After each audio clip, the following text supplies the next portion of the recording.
Hallo zusammen, willkommen bei Die Style Art. Habt ihr schon mal die Frage gestellt, wie man aus so vielen Plastikteilen so eine geile Statue macht? Na, dann seid ihr bei meinem Kanal genau richtig. Ich zeige euch, wie man 3D-Drucks erstellt, sie vorbereitet und auch bemalt. Also falls ihr Interesse habt, bleibt dran. Let's go! Als erstes müssen wir alle Teile, die wir aus dem Drucker bekommen haben, erstmal gründlich schleifen und vorbereiten. Das zeige ich euch hier anhand einer Kiste, worauf der Punisher seinen Fuß drauf hat.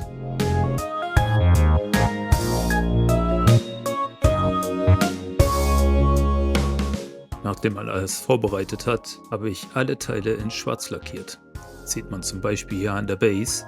Ich vergewissere mich nochmal, ob auch alles in Ordnung ist, und dann geht's ans Bemalen. Die Base habe ich angefangen mit 3 Grautönen zu brushen. Das soll ja ein Fels sein, worauf später der Sessel von dem Punisher drauf steht. Angefangen habe ich mit den dunkelsten Grautönen. Habe ich langsam gebrusht, überall auf der ganzen Base. Danach habe ich ein helleres Grau genommen und habe auch hier überall auf der ganzen Base gebrusht.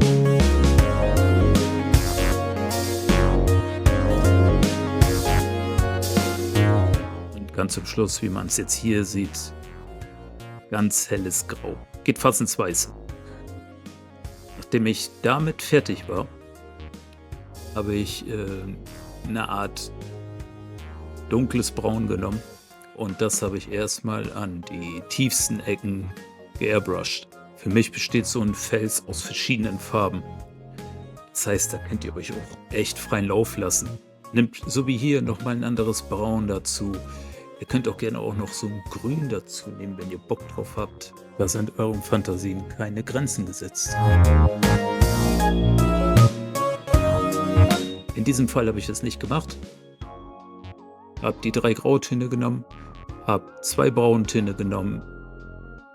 Das ist ein etwas rötliches, geht fast ins Rotbraune, man sieht es auch hier. So, und das war das Grobe für den Fels. Der hat schon eine schöne Struktur gekriegt. Danach habe ich das obere Rohr mit dieser Bronzefarbe angemalt. Ziemlich coole Farbe, wie ich finde. Hatte ich vorher noch nicht benutzt.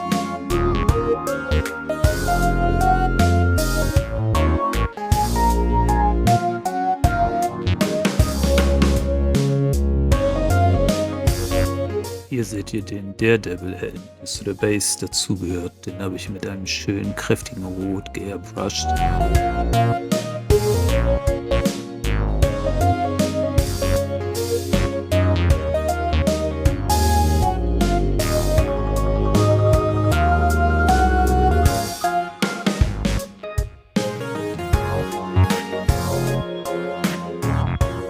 Weil der Helm ziemlich beschädigt und ramponiert aussehen soll, habe ich mit einer Schwammtechnik und einem Metallic Lack so eine Art Kratzer drauf gemacht. Funktioniert ganz gut, man muss es immer ganz vorsichtig machen.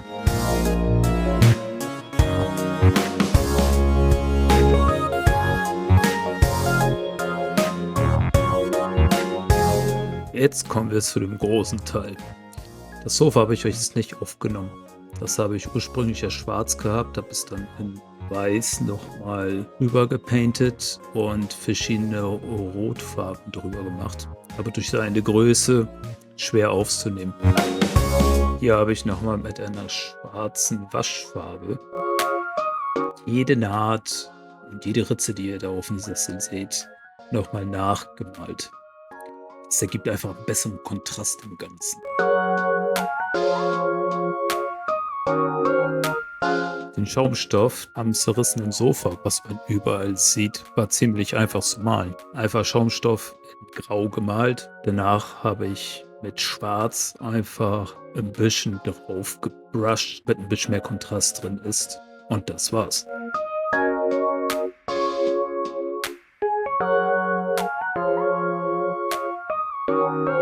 Ursprünglich ist der Punisher-Anzug hier schwarz. Wollte ich aber nicht in meinem Fall haben.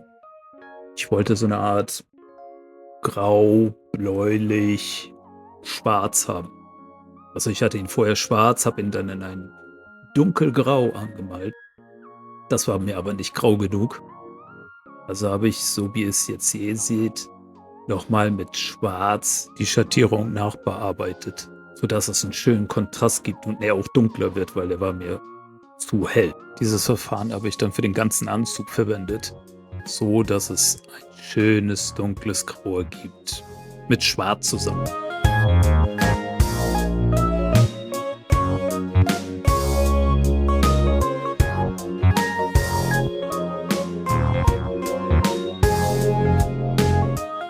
Das Punisher-Zeichen habe ich ganz traditionell weiß angemalt.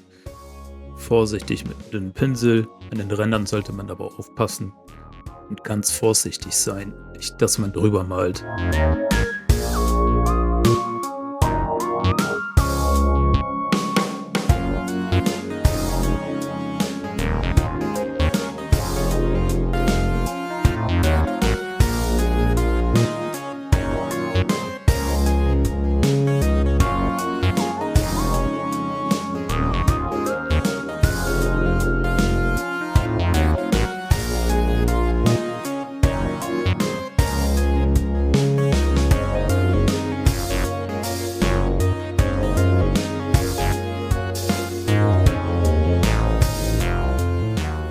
Als ich mit dem Punisher-Zeichen fertig war, wie soll ich es sagen? Der war mir einfach zu sauber. Also schwarze Farbe in die Airbrush-Pistole und habe dann schön viele Schattierungen schwarz gemacht und das Ganze ein bisschen dirty gemacht.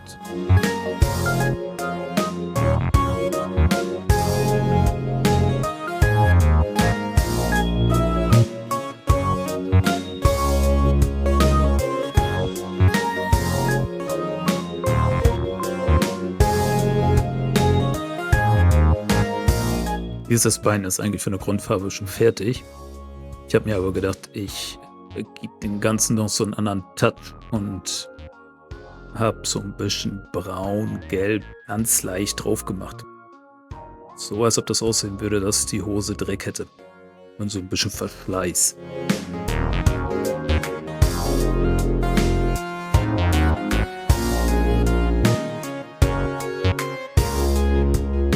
Man sieht es leider schon an der Qualität. Meine Kamera meinte, sie muss nicht so wollen, wie ich das gerne hätte.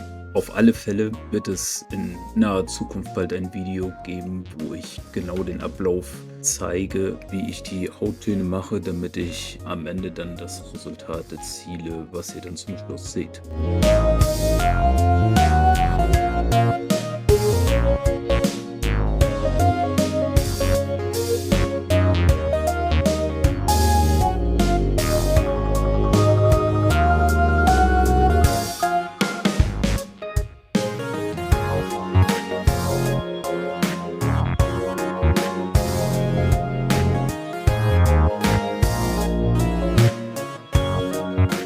Nachdem ich Kopf und Hände fertig gemalt hatte, habe ich angefangen, die kleinen Teile, die zu den Anzug dazugehören, fertig zu bemalen. Zum Beispiel hier die kleinen Minitaschen, die habe ich nochmal leicht mit Blau gebrusht, die einfach nicht so langweilig sind und auch gut zu dem Anzug passen.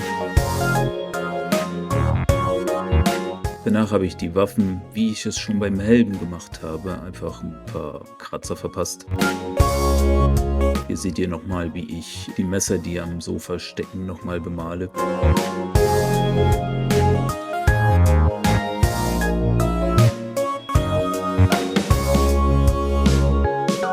Ja, und zu guter Letzt habe ich dann die Kiste bemalt. Zeige ich euch ein paar kleine Ausschnitte. Nichts Besonderes eigentlich. Rot, schwarz und dann das Punisher-Zeichen in weiß.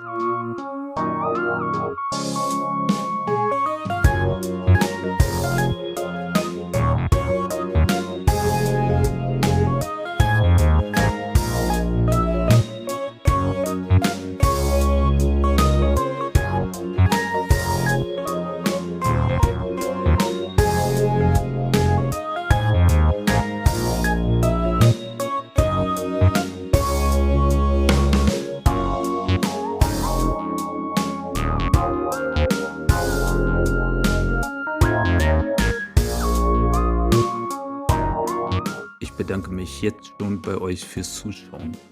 Und falls ihr mehr von so welchen Videos sehen wollt, dann würde ich mich über ein Like und ein Abo von euch freuen. In diesem Sinne wünsche ich euch viel Spaß mit dem Endprodukt.